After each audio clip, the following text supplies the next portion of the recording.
HSC ২৭-এর physics first paper academic to admission batch ডায়নামোতে আমরা ভেক্টর তো কমপ্লিট করেই ফেলছি। এখন ভৌত জগৎ এবং পরিমাপের ক্লাস চলতেছে। ৩টা ক্লাস হয়েছে। ইতিমধ্যে আমরা রাশি, মাত্রা, ডাইমেনশনাল অ্যানালাইসিস, ত্রুটি নির্ণয় এগুলো কমপ্লিট করে ফেলছি।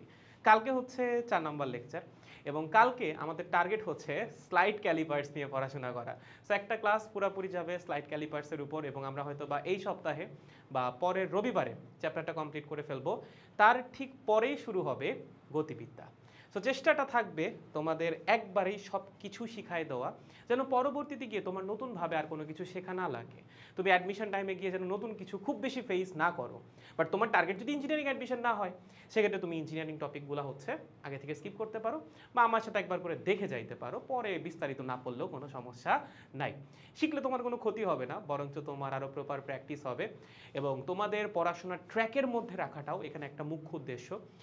যেগুলো হোমওয়ার্ক দেওয়া হবে, যে জিনিসগুলো পড়ে আসতে বলা হবে, সেগুলো তোমার ঠিকভাবে পড়া লাগবে, না পড়লে কিন্তু হবে না, কথা শোনা লাগবে। ঠিক আছে, আমরা ফার্স্ট ইয়ারে যে ভুলটা করি, একটু উড়ে উড়ে বেড়ানোর ইচ্ছা আমাদের মধ্যে থাকে সবার ফার্স্ট ইয়ারে, বাট এগুলো করা যাবে না, পরে কিন্তু সেকেন্ড ইয়ারে গিয়ে আফসোস করা লাগবে। ওকে, সো এইচএসসি ২৭-এর যারা ফিজিক্স নিয়ে চিন্তায় আছেন, নিশ্চিন্তে আমাদের সাথে যুক্ত হয়ে যেতে পারেন। যেভাবে পড়ানো হচ্ছে জাস্ট ফলো করে যান, বাসায় ঠিকঠাকভাবে প্র্যাকটিস করেন, that will be enough for you. Physics নিয়ে আপনার আর এই 2 বছরে বা ইন্টারমিডিয়েট লাইফে কোনো চিন্তাই করা লাগবে না। ভর্তি হওয়ার জন্য আমাদের পেজ বা হোয়াটসঅ্যাপে একটা নক করলেই হবে, অথবা আমাদের ওয়েবসাইট physicsofstupid.com ভিজিট করলেও হবে।